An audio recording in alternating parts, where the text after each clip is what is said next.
सब लोग एक गेम वर्ल्ड में ट्रांसमाइग्रेट हो गए। स्टार्टिंग में ही मुझे एक unique hidden talent eternal power मिल गया। ये मेरे टेरिटरी के सारे यूनिट्स को अलाउ करता था कि अगर उन्हें कोई टेम्परेरी बफ मिले तो वो बफ परमानेंट हो जाए। मैं तो दंग रह गया। फिर मैं हैरानी से चिल्ला उठा, एक single support skill permanent gains देती है। ये तो प्रैक्टिकली एक चीट है। पर जिस बात ने मुझे और भी ज्यादा एक्साइट किया वो ये थी कि ये आई सर्वाइवल वर्ल्ड बिल्कुल वही गेम है जो मैं पहले खेल चुका था। अपने गेमिंग एक्सपीरियंस के साथ इस नए एरा में मैं डेफिनेटली सबसे आगे रह सकता हूँ और अपनी किस्मत बदल सकता हूँ। हालांकि अगले ही सेकंड अचानक एक औरत मेरे बगल में आकर खड़ी हो गई। वो मेरे लेट बॉस की फियांसे लियाकू थी। उसी वक्त सिस्टम का एक प्रॉम्प्ट आया, game family survival mode start कर रहा है। नया वर्जन एक फैमिली में 4 लोगों तक को ग्रुप करता है। अगर आपके पास कोई रिलेटिव्स नहीं है तो आपको रैंडमली आसपास के लोगों के साथ ग्रुप कर दिया जाएगा। मैं तुरंत समझ गया। इससे पहले मैं अपनी भाभी को अपने बॉस के फ्यूनरल पर ले जा रहा था। गेम ने ठीक उसी वक्त रियलिटी को इन्वेड किया, इसीलिए हम दोनों एक टीम में आ गए थे। पर बहुत जल्दी मेरा ध्यान क्लास सिलेक्शन पैनल की तरफ खींच गया। करेंटली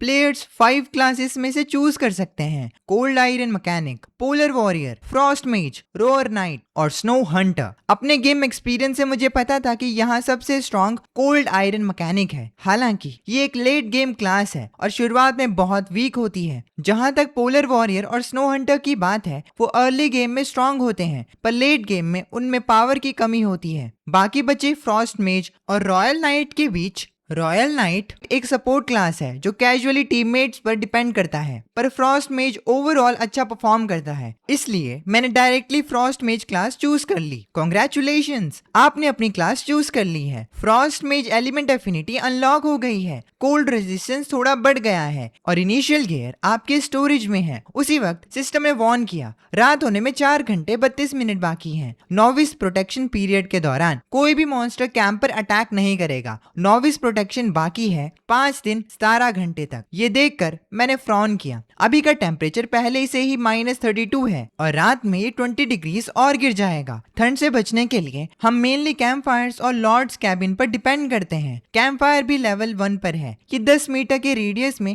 टेम्परेचर 5 से 20 तक बढ़ाता है, जो कि बस काम चलाओ है। टूटा हुआ लॉर्ड्स कैबिन, इसे रिपेयर करने के लिए अभी भी स्टोन्स और वुड चाहिए थे। कोइंसिडेंटली कैंप के फायर के पास व्हाइट स्टोन्स और कटी हुई लकड़ियों का ढेर था। जैसे ही मैं उन्हें इकट्ठा करने ही वाला था, लियाको ने आखिरकार सिस्टम मैसेज को समझ लिया और बोली, आंग, उस नोटिफिकेशन ने मुझे एक क्लास पिक करने को कहा। मुझे क्या चूज करना चाहिए? भाभी, आप रॉयल नाइट चूज करो। असल में इस एडवाइस के पीछे मेरा एक सेल्फिश मोटिव था।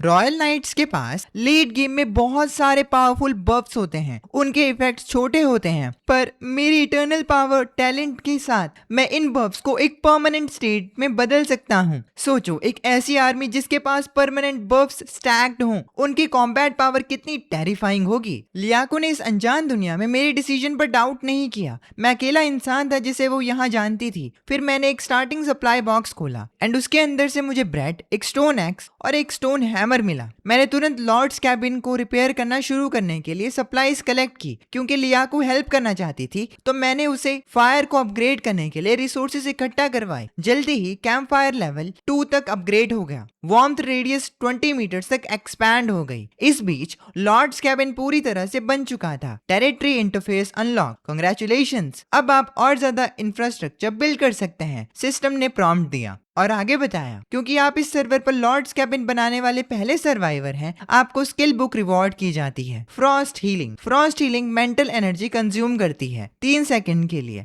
0.8 HP पर सेकंड रिस्टोर करने के लिए। ऐसी स्किल बुक्स बहुत रेयर होती हैं। ये एक अनएक्सपेक्टेड बोनस था। फिर मैंने अपना पर्सनल पैनल खोला, बिल्डिंग टैब पर गया और पोलर वर्कर कैबिन चूज किया। Polar worker cabin polar worker summon करता है जो कि आपका काम करते हैं, लेकिन उन्हें समन करने के लिए फूड चाहिए होता है। कैपेसिटी 4 लोगों की होती है और रिपेयर टाइम 45 मिनट्स होता है। ज्यादा लोगों को असाइन करने से रिपेयर टाइम फास्ट हो जाएगा। गेम एक्सपीरियंस के बेसिस पर सबसे बेस्ट फर्स्ट मूव है पोलर वर्कर्स कैबिन को सबसे पहले बनाना। इसीलिए मैंने लियाको को हेल्प करने के लिए बुलाया। जल्दी ही कैबिन पूरी तरह रिपेयर हो गया। उसी वक्त सिस्टम ने एक और प्रॉम्प्ट दिया, आप पोलर वर्कर कैबिन बनाने वाले पहले सर्वाइवर हैं। Reward 50 loaves of bread. मैं खुशी से पागल हो गया। रिक्रूटिंग। एक पोलर वर्कर 5 फूड लेता है। इस रिवॉर्ड के साथ मैं बिना किसी प्रेशर के आराम से चारों वर्कर्स को रिक्रूट कर सकता हूँ। हालांकि वर्कर्स के अपने नाम थे, लेकिन कन्वीनियंस के लिए मैंने उनका नाम डावेंग, अरवेंग, सांजुआंग और सुआंग रख दिया। मैंने दोबारा बिल्डिंग पैनल चेक किया। मैं अभी भी एक इंडोर स्टोव, एक लंबर यार्ड, एक टेलर शॉप आदि बना सकता था, पर इन सब के लिए बहुत सारी रिसोर्सेज चाहिए थे। इसीलिए मैंने डायरेक्टली दावेंग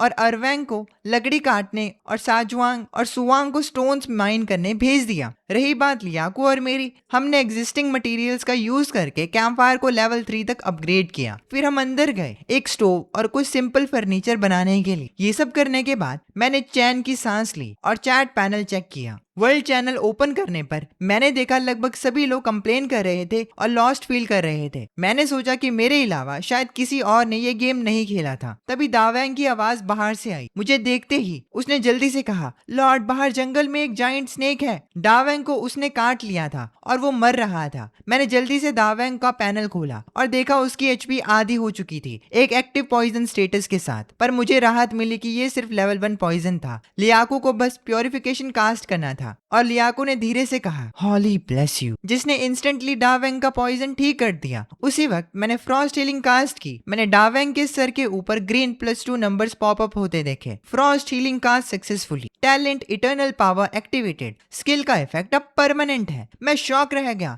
एक हीलिंग स्पेल भी परमानेंट बफ बन सकती है, पर मैं तुरंत एक्साइट हो गया। इसका मतलब है डावेंग अब एक फ्रंट लाइन टैंक है जिसके पास इनफाइनाइट रीजनरेशन है और वो अब प्रैक्टिकली इनविंसिबल बन चुका है। अपने अंदर पावर फील करके डावेंग ने रिस्पेक्टफुली कहा, थैंक यू माय लॉर्ड, आपकी पावर सच में बहुत बड़ी और महान है। फिर सिस्टम ने प्रॉम्प्ट किया, डावेंग की लॉयल्टी 70 से 80 बढ़ गई है। मैंने सोचा क्या ये हीलिंग स्पेल लियाकू और मुझ पर भी काम करेगा, तो मैंने फ्रॉस्ट हीलिंग उस पर कास्ट की। बिल्कुल, सिस्टम ने दोबारा प्रॉम्प्ट दिया, फ्रॉस्ट हीलिंग एक परमानेंट स्टेटस बन गया है। हम दोनों हैरान थे, ये एबिलिटी तो ब्रोकन है। फिर मैं इसे खुद पर कास्ट करना चाहता था, पर मेरा दिमाग अचानक चकरा गया। मुझे रियलाइज हुआ कि मेरी मेंटल एनर्जी अपनी लिमिट तक पहुंच चुकी थी। पर कोई बात नहीं, मैं बस इन्फिनाइट ड्रैगन दावेंग और बाकियों को लेकर उस जाइंट स्नेक की पिटाई करने गया। वहां पहुंचते ही उस वाइपर की इन्फो मेरी आंखों के सामने आ गई। ये एक लेवल 2 मॉन्स्टर था। कोई हैरानी नहीं कि दावेंग पहले इसको हरा नहीं पाया, पर अब फ्रंट पर दावेंग के टैंकिंग के साथ हमने उसे सेकंड्स में मार दिया। तभी सिस्टम ने एक प्रॉम्प्ट दिया, सक्सेसफुली किल्ड स्नो वाइपर। आपने 30 एक्सपीरियंस गेन की है। कांग्रेचुलेशन, आप इस रीजन में फर्स्ट ब्लड रिवॉर्ड पाने वाले पहले वॉचर हैं। तभी मुझे एक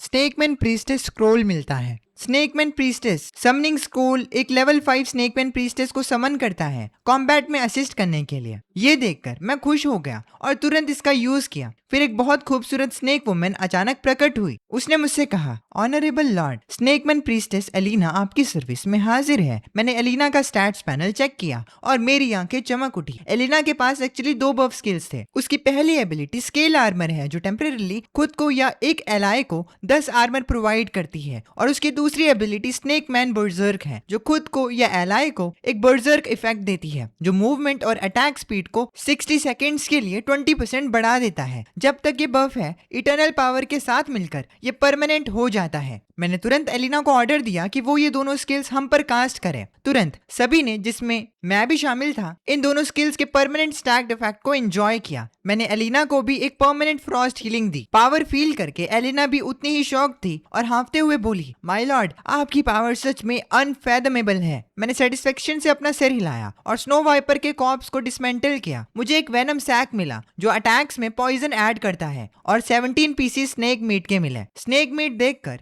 दावेंग की आंखें फटी की फटी रह गई। उसने जल्दी कहा, मैंने इतने टाइम से मीट नहीं खाया। जो भी मुझे एक पीस मीट खाने देगा, मैं उसके लिए अपनी जान कुर्बान करने को तैयार हूँ। मैं मुस्कुराया और बोला, जब तक तुम लोग आज रात हार्डवर्क करोगे, हम सब मिलकर स्नेक सूप पी सकते हैं। कैंप लौटने के बाद सांजुआ ने मुझे रिपोर्ट किया, लॉर्ड, क्वेरी से ज्यादा दूर नहीं हमें एक छोटी कोल माइन मिली, पर वहाँ 2 स्नो वॉल्व्स उसको गार्ड कर रहे हैं। इसीलिए मैंने पास जाने की हिम्मत नहीं की। कोल माइन के बारे में सुनकर मेरी आंखें चमक गई। मैंने कहा, कोल लकड़ी से बहुत बेहतर फ्यूल है क्योंकि कोल ज्यादा हीट जनरेट करता है। हम दूसरी फैसिलिटीज के लिए वुड बचा सकते हैं। फिर मैंने स्नो वॉल्व्स के स्ट्रेंथ के बारे में पूछा। सांजांग ने कहा, वो वाइपर से थोड़े स्ट्रॉन्ग हैं। मैंने सिर हिलाया और कहा, इसका मतलब वो लेवल 3 या लेवल 4 के मॉन्स्टर्स हैं। अब जबकि मेरे पास एक लेवल 5 एलिना है, हमारे पास लड़ने के लिए डेफिनेटली स्ट्रेंथ है। मैंने सैनजांग और सुवांग को बोला कि उन्होंने अच्छा काम किया है और इसलिए मैं आज रात उन्हें एक्स्ट्रा मीट दूंगा। फिर मैं तुरंत बाकियों को माइन की तरफ ले गया। माइन के पास पहुंचते ही इसकी इन्फॉर्मेशन मेरी आंखों के सामने आ गई। साथ ही मैंने उन 2 स्नोवॉल्स को देखा। पैनल ने दिखाया कि वो लेवल 3 के वाइल्ड मॉन्स्टर्स थे। मेरी पूरी टीम के पास इनफाइनाइट रीजन और हाई डिफेंस था, प्लस एलिना भी फाइट कर रही थी। ज्यादा टाइम नहीं लगा और हमने स्नो वॉल्फ को मारना स्टार्ट किया। तभी सिस्टम का अलर्ट आया, आपके टेरिटरी मेंबर एलिना ने स्नो वॉल्फ को मार दिया, 40 एक्सपी गेन की। और इस फाइट का एंड इस नोटिफिकेशन के साथ हुआ, आपने 20 एक्सपीरियंस गेन की। ये बस ऐसे ही खत्म हो गया। मैंने दोनों स्नो वॉल्फ के कॉर्प्सेस को डिसमेंटल किया। मैंने इतने बड़े लूट की उम्मीद नहीं की थी। ना सिर्फ 2 ग्रीन टीयर वॉल्फ पेल्ट्स मिले, बल्कि 130 यूनिट्स वॉल्फ मीट भी, साथ में वॉल्फ की हड्डियां और दांत भी। सबसे इंपॉर्टेंट बात, इसमें एक blue tier twin wolf knight summoning scroll drop हुआ। उसके डिस्क्रिप्शन चेक करने पर पता चला, twin wolf knight recruitment scroll instantly एक powerful level 10 twin wolf knight summon करता है। हालांकि इसे यूज करने से पहले ध्यान रखें कि आपकी फूड सप्लाई सफिशिएंट हो। मैंने अभी एक लेवल 5 एलिना को समन किया था और अब एक लेवल 10 ट्विन वॉल्फ नाइट। मैं सिर्फ इतना कह सकता हूँ कि मेरी तो चांदी ही हो गई। ऊपर से वॉल्फ पेल्ट्स कोल्ड रेजिस्टेंट कपड़े बनाने के लिए रॉ मटेरियल है। ये मेरे और लियाको के लिए अर्जेंटली जरूरत को पूरा कर देगा। मैंने तुरंत एक वॉल्फ पेल्ट लियाको के ऊपर डाल दिया, जो मेरे बगल में ठंड से कांप रही थी। उसकी आंखों में तुरंत गहरी ग्रेटिट्यूड दिखाई दी। मैं मुस्कुराया और फिर माइन को कैप्चर करना शुरू किया। जिस पल ये सक्सेसफुली कैप्चर हुई, सिस्टम ने मुझे नोटिफाई किया कि मुझे एक ब्रॉन्ज ट्रेजर चेस्ट मिला है। उसी वक्त सिस्टम की आवाज फिर आई और एक स्पेशल प्रॉम्प्ट दिखा, क्योंकि आप इस सर्वर पर एक रिसोर्स पॉइंट कैप्चर करने वाले पहले सर्वाइवर हैं, आपको purple gear, ancient weapon, Barrett rifle और 12.7 mm एमो के 10 राउंड्स मिलते हैं। मैं बिल्कुल दंग रह गया। ये सच में बैरेट है। क्या मैंने ठीक सुना? एंशिएंट वेपन्स बैरेट के स्टैट्स कुछ ऐसे थे, अटैक पावर 967 से 993 और अटैक इंटरवल 2 सेकेंड्स। इसके साथ ही उसमें स्पेशल इफेक्ट 1 ये था, आर्मर पियर्सिंग। एनिमी का 100 पॉइंट्स आर्मर इग्नोर करने का 50% चांस है। और स्पेशल इफेक्ट 2 ये था, हेडशॉट, जिसमें सर पर अटैक करने से 50% एक्स्ट्रा डैमेज होता है। मैं शॉक्ड था। अर्ली गेम में 900 से ज्यादा अटैक पावर होना प्रैक्टिकली गॉड स्लेइंग है। कोई भी मेरे रास्ते में खड़ा नहीं हो सकता। हालांकि मेरे पास सिर्फ 10 बुलेट्स हैं। एक बार टेरिटरी लेवल 4 पर पहुंच जाए तो मैं एमो फैक्ट्री अनलॉक कर सकता हूं। फिर बुलेट्स का कोई इशू नहीं होगा। बैरेट्स को स्टोर करते हुए मैं माइंस के अंदर चला गया। माइन को कैप्चर करने के बाद सिस्टम ने मुझे रिमाइंड कराया कि अंदर एक ब्रॉन्ज चेस्ट है। इसे खोलते ही मुझे इंस्टेंटली सप्लाईज का एक ढेर मिल गया और एक मार्केट ब्लूप्रिंट, जिसके एक बार बनने के बाद मैं दूसरे सर्वाइवर्स के साथ रिसोर्सेज ट्रेड कर सकता हूँ। फिर मैंने बची हुई आइटम्स चेक की। मैं ये स्टाफ यूज कर सकता हूँ। Snow boots cold resistance gear हैं। इनके फायदे तो बोलने की जरूरत भी नहीं है। वहाँ एक मेडिकल किट भी थी जो कोल्ड्स को क्योर कर सकता है और एक बहुत बढ़िया आइटम भी है। ये कंफर्म करने के बाद कि आसपास कुछ नहीं है, मैंने ब्रॉन्ज चेस्ट को डिसमेंटल कर दिया और 5 कॉपर ले लिए। फिर मैं माइन के बाहर गया। लियाको ने मुझे बताया कि उन्होंने पास से 112 पीसेस कोल कलेक्ट कर लिए थे। ये लंबे समय तक चलने के लिए काफी हैं। मैं मुस्कुराया, ठंड से कांपती हुई लियाको की तरफ देखा और उसे स्नो बूट्स थमा दिए। उसकी आंखों में शुक्रिया था, पर उसके पैर ठंड से जम गए थे, जिससे जूते चेंज करना मुश्किल हो रहा था। मैंने सीधे खुद उसके लिए बूट चेंज कर दिए और फिर उसके पैर देखे। मुझे उसके पैर बहुत, ऐसा नहीं बोलता वो, ये बस। और फिर उसे एक प्रिंसेस की तरह उठाकर टेरिटरी वापस ले गया। लियाको पूरे रास्ते ब्लश करती रही, पर उसने कुछ कहा नहीं। बॉस की बीवी के साथ मजा करके मुझे भी बहुत अच्छा लगा। और मैं ये जो मजा है हिंदुस्तान के हर व्यक्ति को देना चाहता हूँ। टेरिटरी वापस आकर मैंने रिसोर्सेज चेक किए। फिर दावेंग और अरवांग को एक लंबर यार्ड बनाने का ऑर्डर दिया, सांचुआंग को एक मार्केट बनाने का और सुवांग को एलिना के रहने के लिए एक छोटा शेल्टर बनाने को कहा। जैसे ये सब हो जाएगा, सब रेस्ट कर सकते हैं और खा सकते हैं। फिर लियाको और मैं लॉर्ड्स कैबिन में आए। मैंने उसे थोड़ी देर रेस्ट करने दिया, जबकि मैंने खुद एक सिंपल स्टोव बनाया और दिन में उसने एक मीट को पकाना शुरू किया। अब तक बाहर रात हो रही थी और टेम्परेचर तेजी से गिरने लगा। आउटडोर टेम्परेचर एक स्टैगरिंग -50 डिग्री तक पहुंच गया। यहाँ तक कि अंदर स्टोव जलने के बाद भी ये सिर्फ -16 डिग्री था। हालांकि शुक्र है दावेंग और बाकियों ने टाइम पर कंस्ट्रक्शन पूरा कर लिया और लॉर्ड्स कैबिन के अंदर वापस आ गए। मैंने दावेंग और टीम को बोला कि मैं उनके आज के परफॉर्मेंस से बहुत सेटिस्फाइड हूँ। एक रिवॉर्ड के तौर पर वो लोग इस स्नेक सूप के पॉट को पेट भरकर एंजॉय कर सकते थे। ये देखकर कि आज सच में खाने में मीट था, वो लोग खुशी से पागल हो गए। खाते वक्त उन्होंने अपने लॉर्ड को रिपे करने के लिए हार्डवर्क करने की कसम खाई। उसी वक्त उनकी अफेक्शन लेवल आसमान छू गई, सब 80 के ऊपर पहुंच गए। फिर मैंने एलिना की तरफ देखा जिसकी हंगर 50 पर थी और पूछा कि क्या वो कच्चा मीट खाती है या पका हुआ। एलिना ने कहा, ऑनरेबल लॉर्ड। मैंने अपना सर हिलाया। मैं 2 स्नेक मीट के पीसेस निकालकर एलिना को देने ही वाला था, पर कुछ सोचकर मैंने उन्हें वापस रख दिया और उन्हें 2 वॉल्फ मीट के पीसेस से स्वैप कर दिया, जिससे एलिना की अफेक्शन इंस्टेंटली बढ़ गई। अब मैंने ऐसा क्यों किया? क्योंकि अगर मैं एक स्नेक को स्नेक का ही मीट दे देता तो कैनिबलिज्म नहीं हो जाता वो। खैर, उसकी हंगर लेवल सिर्फ 10 ही बढ़ी। एलिना की एफिनिटी अब 60 पर थी, लेकिन मैं चाहता था कि उसकी एफिनिटी लेवल और ज्यादा बढ़े। अगर उनका पेट लंबे टाइम तक नहीं भरेगा तो उनकी लॉयल्टी गिर जाएगी। ऊपर से एलिना मेरी मेन कॉम्बैट पावर है और बहुत यूजफुल है, तो मैंने आराम से 4 और पीसेस निकाल दिए, उसकी हंगर लेवल को 80 तक बढ़ा दिया। पर एलिना की बड़ी डाइट ने मुझे साय करने पर मजबूर कर दिया।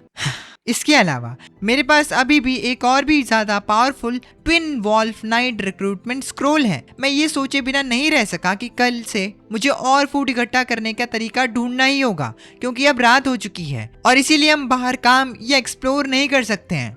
मैंने बस वर्ल्ड चैट इंटरफेस खोला ये देखने के लिए कि बाकी सर्वाइवर्स कैसा परफॉर्म कर रहे हैं, पर सिचुएशन अच्छी नहीं थी। वहाँ बहुत सारे डेथ नोटिसेस और ड्रॉप्ड बैकपैक्स थे। हालांकि कुछ प्लेयर्स ने अपने टिप्स शेयर किए थे, जैसे लॉर्ड्स कैबिन बनाने और कैंपफायर को अपग्रेड करने को प्रायोरिटी देना। साथ ही टेरिटरी के अंदर रहने से आप मॉन्स्टर अटैक से बच सकते हैं। ये सोचकर मैंने भी चैट पर लिखा, आज रात का सबसे लो टेम्परेचर -60 डिग्री तक जाएगा। अगर आप टाइम पर लॉर्ड्स कैबिन नहीं बना सकते तो आप वुड बोर्ड्स और स्टोन्स का यूज करके एक सिंपल शेल्टर बना सकते हैं।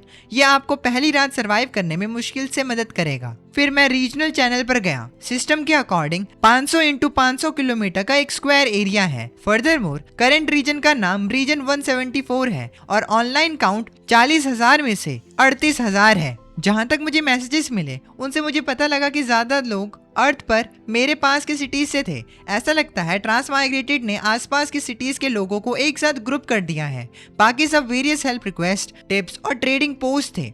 मैंने मार्केट चेक किया कुछ सप्लाईज ट्रेड करने के लिए। उनमें से मेज स्पेल आइस आर्मर बेचने वाली एक पोस्ट ने तुरंत मेरा ध्यान खींचा। आइस आर्मर स्पेल टेम्पररी आपके आर्मर स्टैट्स को बढ़ा सकता है। हालांकि ये बहुत सारी मेंटल एनर्जी कंज्यूम करता है और मेरे लिए एक बहुत टैक्सिंग स्किल है, पर मेरी इटर्नल पावर के साथ मैं इस शील्ड को परमानेंट बना सकता हूँ। ये प्रैक्टिकली एक गॉड टियर स्किल है, पर इसका आस्किंग प्राइस 50 फूड बहुत ज्यादा था। हालांकि सेलर मॉल भाव के लिए ओपन था। मैंने उसे प्राइवेटली मैसेज करने का डिसाइड किया। मैंने पूछा, दोस्त क्या तुम आइस आर्मर स्पेल बुक को 10 फूड के लिए ट्रेड करोगे? उसने मुझे जवाब दिया, भाई ये मोल भाव है, हाईवे रॉबरी नहीं। उसने भड़क कर रिप्लाई किया, एक स्किल बुक के लिए 10 फूड? तुम जाके भीख क्यों नहीं मांगते? मैंने उसे शांति से जवाब दिया, मुझे पता है तुम डेस्परेट हो, रिजेक्ट करने में जल्दबाजी मत करो। क्या हो अगर मैं कहूँ कि ये नॉर्मल फूड नहीं मीट है? सेलर चौंक गया और बोला, क्या तुम्हें इतनी जल्दी मीट मिल गया? मैंने आइटम डिटेल्स भेज दिए। उसने तुरंत रिप्लाई किया, कम से कम 40 फूड वैल्यू, इसका मतलब 8 पीसेस स्नेक मीट, वरना नो डील। मैंने स्मर्क किया और कहा, ज्यादा से ज्यादा 3 पीसेस स्नेक मीट दे सकता हूँ। ऊपर से आइस आर्मर बस एक अर्ली गेम स्किल है, इसका ड्रॉप रेट इतना लो नहीं है। कल के बाद तुम इसको फूड के लिए ट्रेड भी नहीं कर पाओगे। ये सुनकर वो आदमी थोड़ा हिचकिचाया और बोला, ठीक है 3 पीस स्नेक मीट ही सही। अगर मैं इसको राशन करूं तो ये मेरी फैमिली के लिए एक और दिन जिंदा रहने के लिए काफी है। ये देखकर मेरी नजर बदली और उसे एक ऑफर दिया, एक काम करते हैं, इसको 20 फूड वैल्यू कर दो, मैं 5 लॉफ्स ब्रेड भी ऐड कर दूंगा। दूसरी पार्टी खुशी से मान गई और इस तरह मैंने सक्सेसफुली एक स्किल बुक ऑब्टेन कर ली। आइस आर्मर के बारे में डिटेल्स थी कि ये मेंटल एनर्जी कंज्यूम करती है खुद को या एलाय को एक आर्मर देने के लिए, जो कि इक्वल है स्पिरिट पॉइंट 6x के, और ये 30 सेकंड तक चलता है। मेरे करंट स्पिरिट स्टैट 8 है, तो इस स्किल बुक के यूज से मेरे आर्मर में 5 पॉइंट्स ऐड हो जाएंगे। अगले ही सेकंड मैंने आइस आर्मर कास्ट किया। एक सक्सेस प्रॉम्प्ट के बीच सिस्टम ने नोटिफाई किया, इटर्नल पावर एक्टिवेटेड, स्किल एक परमानेंट स्टेटस बन गया है, आर्मर परमानेंटली 5 से बढ़ गया। मैं बहुत खुश था। अब मेरा आर्मर स्टैट 15 पहुंच चुका था। लेवल 3 के नीचे के मॉन्स्टर तो मुझे स्क्रैच भी नहीं कर पाएंगे। इसके बाद लियाकू पर भी आइस आर्मर कास्ट किया। इस दौरान चैट चैनल के थ्रू लियाकू को दूसरे सर्वाइवर्स की सिचुएशन के बारे में पता चला। अभी जाकर उसको रियलाइज हुआ कि हर कोई उसकी तरह नहीं था, जो पहले से ही एक वार्म लॉर्ड्स कैबिन में रह रहा हो। फिर उसने कहा, थैंक यू आंग, अगर तुम ना होते तो मैं शायद बाहर अब तक ठंड से मर चुकी होती। मैंने उसे जवाब दिया, ये कोई बड़ी बात नहीं है भाभी, क्योंकि हम एक ही टीम में असाइन हुए थे। हमें इस दुनिया में बेहतर सरवाइव करने के लिए एक दूसरे को सपोर्ट करने की जरूरत है। आपकी मदद करना मेरी खुद की मदद करना है। लियाको ने कॉन्फिडेंस के साथ कहा, मैं इस दुनिया को जल्दी अडाप्ट कर लूंगी और तुम्हें नीचे नहीं गिराऊंगी। फिर हमने गुड नाइट बोला और सोने चले गए। तभी किसी ने लियाको को फ्रेंड की तरह ऐड किया। वो उसकी माँ यूलान थी। फिर एक वीडियो कॉल रिक्वेस्ट आई। लियाको थोड़ी हिचकिचाई पर एक्सेप्ट कर ली। उसने तुरंत अपनी माँ को डिमांड करते हुए सुना, लियाको क्या तेरे पास कोई एक्स्ट्रा फूड है? हमें थोड़ा सपोर्ट कर। तुझे अंदाजा नहीं है, तेरे 2 भाई, तेरे पापा और मैं बहुत बुरी हालत में हैं। उस बॉक्स में बिल्कुल ना के बराबर खाना था। इतना खाना तेरे दोनों भाइयों के लिए काफी नहीं था। उनको बड़बड़ाते हुए सुनकर लियाको के होठों पर एक कड़वी मुस्कान आई। ये बिल्कुल अर्थ जैसा ही था। उसके पेरेंट्स को कोई फर्क नहीं पड़ता था कि वो जिए या मरे। उन्होंने बस आते ही फूड मांगना शुरू कर दिया। उसे उसके पेरेंट्स ने फोर्स किया था किसी गैंगस्टर बॉस से शादी करने के लिए। लकीली वो गैंगस्टर बॉस शादी से पहले ही मर गया और वो इस ऑल्टरनेट वर्ल्ड में आ गई, फाइनली उस नाइटमेयर फैमिली से बचकर। तो उसने रिप्लाई किया कि उसके पास कोई एक्स्ट्रा फूड नहीं है। पर फिर उसके पापा ने एग्रेसिवली सवाल किया, बदतमीज, क्या तू हमसे झूठ बोल रही है? तू पहले से ही ये घर में रह रही है और तू कहती है तेरे पास खाना नहीं है, और वो फर कोट जो तूने पहना है वो तुझे कहाँ से मिला? फिर साइड से एक बच्चे की आवाज आई, मॉम, डैड, वो फर वॉल्फ पेल्ट का है। सिस्टर ने जरूर किसी वॉल्फ को मारा होगा। सिस्टर के पास वहाँ मीट है। कमीनी लड़की, तू मुझसे झूठ बोलने की हिम्मत करती है। तेरे पास मीट है पर तूने अपनी फैमिली के साथ शेयर करने से मना कर दिया। एहसान फरामोश, मैंने तुझे बेकार में ही पाला। अपनी फैमिली के एक्यूजेशंस को झेलते हुए लियाको ने अपने आंसू रोके। वो फ्लस्टर्ड और हेल्पलेस दिख रही थी। उसकी माँ और भड़क उठी, तू ऐसे एक्ट कर रही है जैसे तू विक्टिम है। हम पूरा दिन भूखे रहे पर हमने कोई शिकायत नहीं की। लियाको, तू सच में बहुत घमंडी हो गई है। पर ठीक उसी वक्त मैं अचानक उसके बगल में आ गया और बोला, तुम 2 बुड्ढे वहाँ बैठकर क्या बकवास कर रहे हो?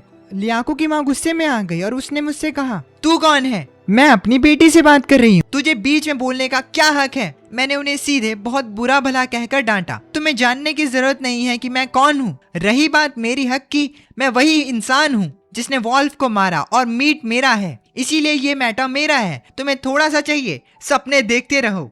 मैं तुम्हें ब्रेड का एक टुकड़ा भी नहीं दूंगा, चाहे वो सड़ी क्यों ना जाए। तुम्हारे अपने हाथ पैर हैं, तुम लोग खुद जाकर अपने लिए खाना क्यों नहीं हंट करते? अपनी बेटी का खून चूसने आने के बजाय क्या तुम्हें कोई शर्म नहीं है? फिर मैंने लियाको को इशारा किया कि वो वीडियो कॉल तुरंत काट दे। कॉल काटते ही दुनिया इंस्टेंटली शांत हो गई। लियाको थोड़ी डरी हुई लग रही थी। उसको अपने इमोशंस कंट्रोल करने में थोड़ी प्रॉब्लम हो रही थी। पर उसने फिर भी मुझसे कहा, आंग, मुझे इस सिचुएशन से बाहर निकालने के लिए तुम्हारा शुक्रिया। मैंने उसे समझाया, कोई बात नहीं भाभी, ये लोग बिना कुछ किए मुफ्त का खाना चाहते हैं, मुझसे सप्लाईज लेना चाहते हैं। बिल्कुल नहीं, मैं उन्हें ऐसा कभी नहीं करने दूंगा। और ये याद रखना, चाहे जो कोई भी तुमसे फूड या रिसोर्सेज मांगे, तुम बिल्कुल नहीं दोगी। अगर तुम एक बार झुक गई तो ये चीज दूसरी बार भी होगा और वो लगातार चीजें मांगते रहेंगे, समझी? लियाको को पता था कि इस दुनिया में आकर भगवान ने उसे एक मौका दिया अपनी ओरिजिनल फैमिली से फ्री होने का, एक फ्रेश स्टार्ट करने का। इसीलिए उसने सीरियसली नॉड किया और कहा, मैं समझ गई आंग। अचानक कुछ याद आने पर वो स्टोव के पास गई और गर्म पानी का एक छोटा बेसिन लाई और मुझसे बोली, आंग, मैं देख रही हूँ ठंड से तुम्हारे पैर लाल हो गए हैं, मुझे गर्म पानी से तुम्हारे पैर धोने दो। इतनी जलन फील हो रही है मुझे भाई। ठीक है। इस दौरान लियाको के पेरेंट्स गुस्से में पागल थे, पर उसके पापा को अचानक याद आया कि मैं कुछ जाना पहचाना सा लग रहा हूँ। थोड़ा सोचने के बाद उसकी माँ ने आखिरकार मुझे पहचान लिया और बोली, इससे पहले कि हम लियाको को गैंगस्टर बॉस चेन जैंग से शादी करने के लिए फोर्स करते, वो लड़का बस चेन जैंग के अंडर एक ड्राइवर है जो स्पेसिफिकली लियाको को ड्राइव करने के लिए असाइन किया गया था। ये जानकर कि मैं बस एक ड्राइवर था, उसके पापा ने एक शैतानी मुस्कान दी, एक प्लान बनाते हुए। उसने स्क्रीन पर पहले देखा था कि उनके सिटी के सैन येन गैंग का फैंग लॉन्ग अपने आदमियों को इकट्ठा कर रहा था और फैंग लॉन्ग भी लियाको के क्रेजी स्टॉकर्स में से एक था।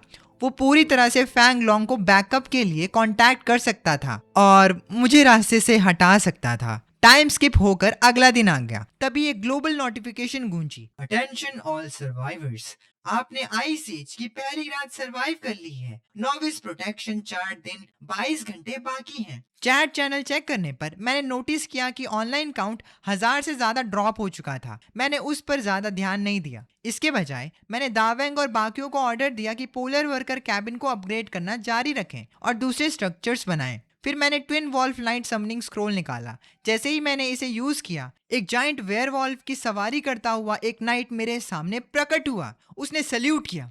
ट्विन वॉल्फ नाइट आसम, आपकी सर्विस में।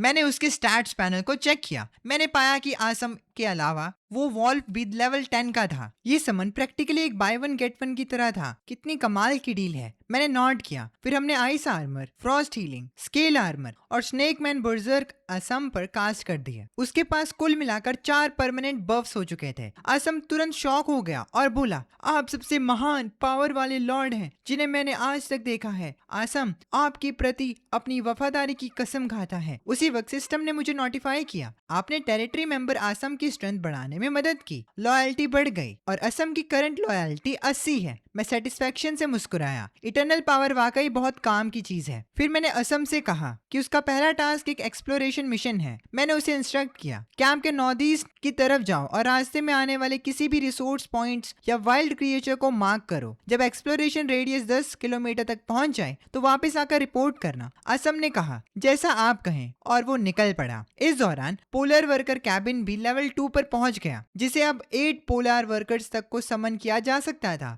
मैंने और फूड खर्च करके उन्हें समन किया। उनका नाम वुजांग, लुवांग, शिवांग और बजंग रखा। मैंने उन्हें स्टोन्स और वुड इकट्ठा करने और कंस्ट्रक्शन हैंडल करने पर लगा दिया। इसके बाद मैं लियाको को मार्केट ले गया। मेरा प्लान कुछ सप्लाई सेल करके बदले में और यूजफुल आइटम लेने का था। सबसे पहले मैंने वॉल्फ मीट लिस्ट किया, ये स्पेसिफाई करते हुए कि मैं इसे सिर्फ गियर, वेपन्स और स्किल बुक्स के लिए ही ट्रेड करूंगा। मीट के दिखने से सर्वाइवर्स के बीच में इंस्टेंटली एक हंगामा मच गया। अनगिनत लोगों ने मुझे डीएम किया। हालांकि उनमें से ज्यादातर लोग अपनी बेसिक टेरिटरी रिसोर्सेज जैसे वुड, स्टोन और थोड़ा बहुत आयरन ट्रेड करना चाहते थे। मैंने उन्हें काइंडली रिमाइंड कराया कि बेसिक रिसोर्सेज सर्वाइवल के लिए हैं और उन्हें ऐसे ही नहीं बेचना चाहिए। कुछ सर्वाइवर्स ने मेरी एडवाइस सुनी और ट्रेड कैंसिल कर दिया, पर बाकियों ने ट्रेड करने की जिद की। उनका रीजन था वो भूख से मरने वाले थे। फ्यूचर डेवलपमेंट की किसे पड़ी है, इस पर मैंने मना नहीं किया। पर मेरा वॉल्फ मीट रिजर्व कोई बहुत बड़ा नहीं था, इसीलिए मेरा कॉमन स्टोन्स और वुड खरीदने का कोई प्लान नहीं था। मैं हालांकि पहले कुछ आयरन के लिए ट्रेड करके ब्लैकस्मिथ शॉप बना सकता था। एक ब्लैकस्मिथ शॉप स्टोन स्पीयर्स और स्टोन एक्स जैसे बेसिक गियर फॉर्ज कर सकती है। दूसरे गियर के लिए ब्लूप्रिंट चाहिए होते हैं, पर अभी सर्वाइवर्स के पास बहुत कम आयरन था। ज्यादातर के पास सिर्फ 2 या 3 पीसेस थे। एक पीस वॉल्फ मीट को 2 आयरन के लिए ट्रेड करना घाटे का सौदा था। इसीलिए मैंने सिस्टम से पूछा, क्या वॉल्फ मीट को छोटे पोर्शंस में स्प्लिट किया जा सकता है। सिस्टम ने तुरंत गाइड किया कि एक पीस मीट 1 kg का है और इसे 10 छोटे पीसेस में, यानी हर पीस 100 ग्राम में स्प्लिट किया जा सकता है। मैंने तुरंत मीट को 50 पोर्शन में स्प्लिट किया और ट्रेडिंग कंडीशन को 1 स्मॉल पोर्शन के लिए 2 पीसेस ऑफ आयरन पर सेट कर दिया। इंस्टेंटली मैंने एक मैसिव अमाउंट में रिसोर्सेज इकट्ठा कर लिए। मैंने टेरिटरी रिसोर्सेज चेक किए। इनके साथ मैं आखिरकार टेलर शॉप और ब्लैकस्मिथ शॉप बना सकता था, जबकि दूसरे सर्वाइवर्स अभी भी ब्लाइंडली एक्सप्लोर कर रहे थे। मेरी टेरिटरी पहले ही शेप ले चुकी थी। प्रोग्रेस बहुत ज्यादा फास्ट थी। जब तक मैं इस रिदम को कंटिन्यू रखूंगा, ज्यादा टाइम नहीं लगेगा कि मैं टेरिटरी लेवल अपग्रेड करके हायर टियर स्ट्रक्चर्स बना सकूं। फ्यूचर डेफिनेटली बहुत ब्राइट दिख रहा था। फिर मैंने लियाको को गाइड किया कि कैसे फाइट करनी है, पर तभी सिस्टम का एक इमरजेंसी अलर्ट आया। आपके टेरिटरी मेंबर असम पर अटैक हो रहा है। मेरा दिल बैठ गया। असम अपने ट्विन वॉल्फ के साथ पहले ही एक लेवल 10 नाइट है। टियर 1 पर प्रैक्टिकली उसका कोई राइवल है ही नहीं, पर उस पर अटैक होने का मतलब था कि उसका किसी बहुत ही खतरनाक दुश्मन से सामना हुआ था। लियाको को भी अलर्ट मिला और उसकी आंखें चिंता से भर गई। मैंने उसे तसल्ली दी, असम के ऊपर 4 परमानेंट बफ्स हैं। जब तक वो 1 शॉट ना हो जाए, उसे बच निकलने में कोई प्रॉब्लम नहीं होनी चाहिए। और ठीक वैसा ही हुआ। कुछ मिनट बाद हमें असम का कोई डेथ नोटिस नहीं मिला। जल्दी ही मैंने देखा असम कैंप वापस आ गया और उसकी हालत बहुत खराब लग रही थी। मैंने अपनी बैरेट उठाई और उसके पास गया, पूछा कि क्या हुआ। असम ने जल्दी से माफी मांगी और बताया, कैंप से करीब 3 किलोमीटर दूर हमारा सामना एक पावरफुल स्नोफील्ड डायर बैर से हुआ है। वो डायर बैर लाइटनिंग शूट कर सकता है। लिंगडोंग और मैं उसकी एक हिट भी नहीं झेल पाते अगर आपने हमारी स्ट्रेंथ को पहले से बफ नहीं किया होता। माय लॉर्ड, शायद हम जिंदा वापस नहीं आ पाते। ये सब आपकी रहम दिली है कि हम जिंदा लौट कर आ पाए। उसका अंदाजा था कि सिर्फ एक टियर 2 नाइट ही उसे हरा पाएगा। ये सुनकर मैंने एक पल के लिए सोचा, फिर उन दोनों को पूरी तरह हील किया और बोला, असम मुझे वहां ले चलो उसे देखने के लिए। वो स्नोफील्ड डायर बैर हमारे कैंप से सिर्फ 3 किलोमीटर दूर था। इस बात ने मुझे इतना अनईजी कर दिया गया कि मैं सो नहीं पाता। मुझे पहले उसकी स्ट्रेंथ ऑब्जर्व करनी थी। ऑफ कोर्स मुझे अपनी बैरेट राइफल पर भी पूरा भरोसा था। सब लेवल 20 मॉन्स्टर्स में बेसिकली मेरा कोई राइवल नहीं था। आधे घंटे बाद हम एक स्नोई माउंटेन के नीचे एक केव के पास पहुंचे। सिस्टम ने तुरंत हमें अलर्ट किया, आप स्नोफील्ड डायर बेयर्स लेयर पर पहुंच गए हैं। एक पावरफुल क्रिएचर अंदर रहता है,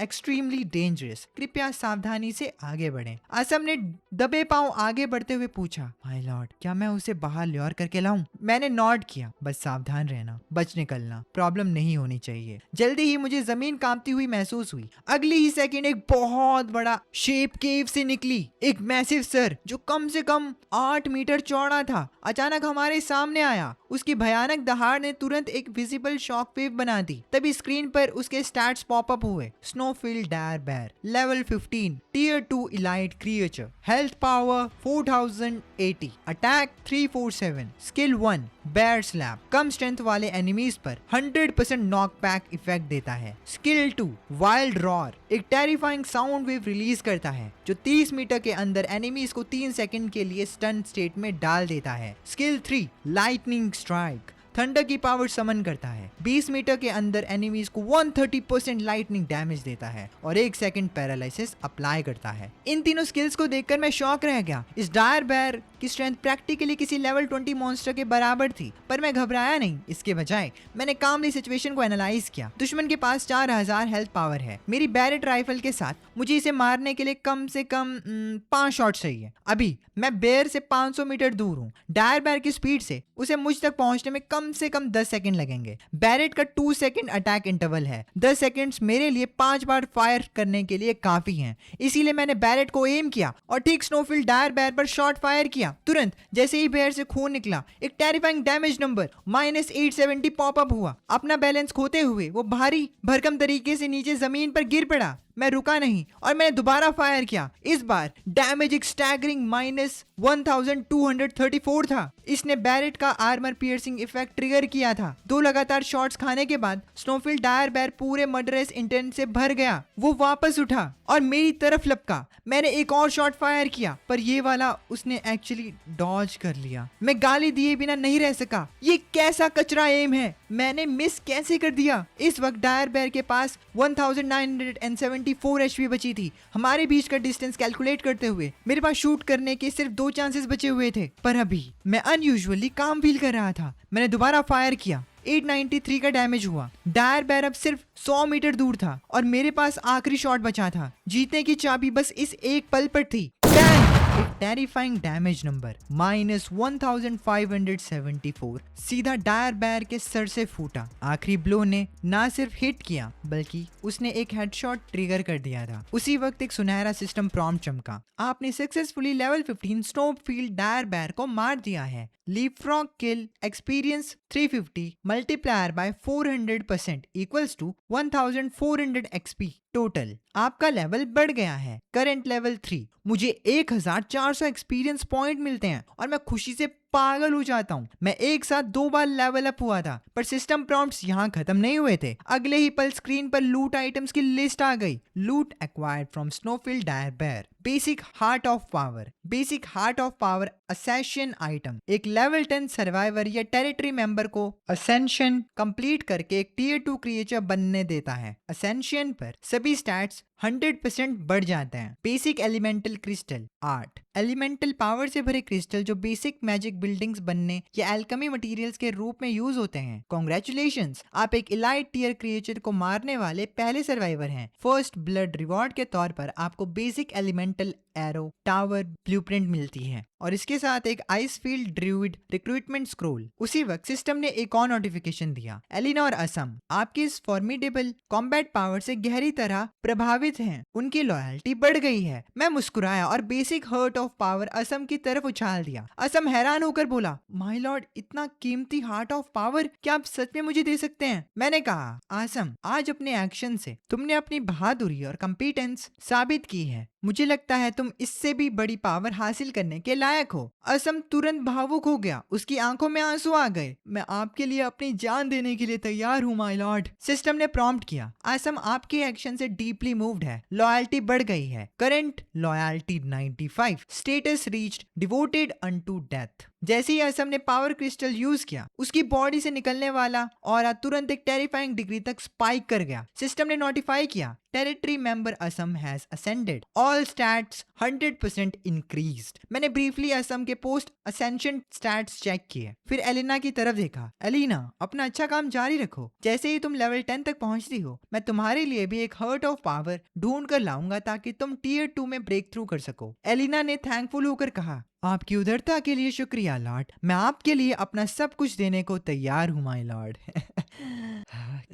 तभी मुझे सिस्टम प्रॉम्प्ट आया, एलिना आपकी बातों से मूव्ड है, लॉयल्टी इंक्रीज्ड, करंट लॉयल्टी 85। मैं मुस्कुराया और रिक्रूटमेंट स्क्रोल की तरफ देखा, जो कि एक ice field druid recruitment scroll था। उसकी डिटेल में लिखा था, इस स्क्रोल को यूज करके एक लेवल 15 इलाइट ड्रूइड को समन करें। ये सच में एक लेवल 15 इलाइट मॉन्स्टर है। मैं सिर्फ इतना कह सकता हूँ कि ये बहुत ज्यादा खतरनाक है। फिर वहां दूसरा ब्लूप्रिंट था, basic elemental arrow tower blueprint. उसकी डिटेल्स के मुताबिक ये टेरिटरी में एक डिफेंस टावर बिल्ड करेगा, जिसकी रेंज 600 मीटर होगी। हो जाती है वही गलती कभी कभी।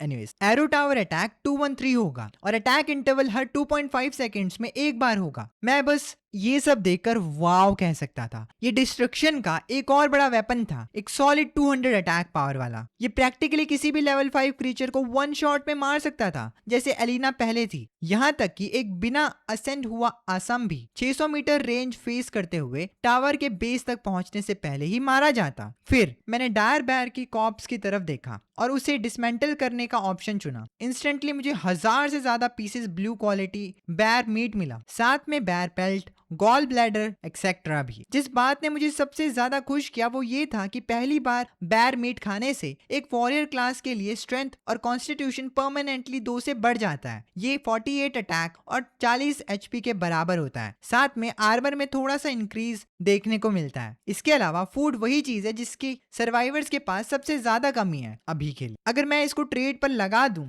तो मैं श्योर हूं कि इससे खरीदने का हंगामा स्टार्ट हो जाएगा। ये सच में एक बहुत बड़ा फायदा है। लूट गिनने के बाद मैंने डायर बैर के केव की तरफ देखा। असम ने खुद आगे बढ़कर सजेस्ट किया कि वो पहले अंदर जाकर स्काउट करे। मैंने सिर हिलाया। थोड़ी देर बाद असम बाहर आया, ये बताते हुए कि वहां कोई खतरा नहीं है, पर वहां कुछ स्पेशल आइटम्स थे। मैं सरप्राइज था। केव के अंदर जाते हुए मैंने देखा कि अंदर अभी हाल ही में पैदा हुआ एक वाइट बैर कब था। यह एक्चुअली एक छोटा स्नोफील्ड डायर बैर था जो लाइटनिंग कमांड कर सकता था और मैं उसे पेट करना चाहता था, पर मुझे तुरंत बिजली का झटका मारा गया और मेरी एचपी 1 पॉइंट से नीचे गिर गई। तभी सिस्टम ने एक प्रॉम्प्ट दिया, tameable wild creature detected, snowfield dire bear cub. क्या आप इसको टेम करके टेरिटरी में रिक्रूट करना चाहते हैं? टेम्ड क्रिएचर्स को फूड प्रोवाइड करना जरूरी है। मैच्योर होने के बाद ही उनमें कॉम्बैट पावर आएगी। मैंने एग्री पर क्लिक किया। सिस्टम ने नोटिफाई किया, रिक्रूटमेंट सक्सेसफुल। फिर सिस्टम ने मुझे इसका नाम रखने का कोई प्रॉम्प्ट दिया। मैंने इस चीज के बारे में सोचा और इसका नाम वॉली बैर रखने का डिसाइड किया। लियाकू ने खुशी खुशी वॉली बैर को उठा लिया। मैं बस उसे वॉर्न करने ही वाला था कि ये झटका मारता है, पर लियाकू बिना झटके खाए जोर से हंसी। ये देखकर मैं स्पीचलेस था कि ये छोटा कब चमड़ी निकलेगा और पार्शियलिटी करेगा। खैर, और बैर नेस्ट के ठीक बगल में एक अनलॉक्ड सिल्वर ट्रेजर चेस्ट था। मेरी सांसें तुरंत तेज होगी उसे देखकर। इस दुनिया में चेस्ट ब्राउन्स, सिल्वर, गोल्ड से लेकर मून चेस्ट तक रेंज करता है। सबसे highest tier moon chest legendary gear तक ड्रॉप कर सकता है और सिल्वर चेस्ट के लिए भी। जब मैंने अपने पिछले जन्म में गेम खेला था तो सिर्फ 10 दिन सरवाइव करने के बाद ही मुझे अचानक से एक मिला था। इस स्टेज पर इतनी जल्दी इसका मिलना बहुत मायने रखता है, क्योंकि मुझे अभी सिर्फ 2 ही दिन हुए थे। तो मैंने उस चेस्ट को खोला, तभी स्क्रीन पर टेक्स्ट फ्लैश हुआ, congratulations, obtained skill book mark robot, black iron bracers, medical kit, small resource pack, mithril. Skill book को देखकर मैं खुशी से उछल पड़ा, क्योंकि ये कोल्ड आयरन मैकेनिक के लिए एक early game god tier skill है। ये बहुत ज्यादा वैल्यूएबल है। स्किल बुक का नाम था मार्क रोबोट। ये cold iron mechanic exclusive skill book है जो मटेरियल्स और माना कंज्यूम करती है। एक मार्क रोबोट को समन करने के लिए जो सर्वाइवर के 120% स्टैट्स इनहेरिट करता है और रोबोट ड्यूरेशन 180 सेकंड है। जहां तक गियर की बात है, ये ब्रेसलेट्स का एक पेयर है जो अटैक रेंज बढ़ाता है और मेरे लिए परफेक्ट है। स्मॉल रिसोर्स पैक यूज करने पर एक सर्टेन अमाउंट फूड,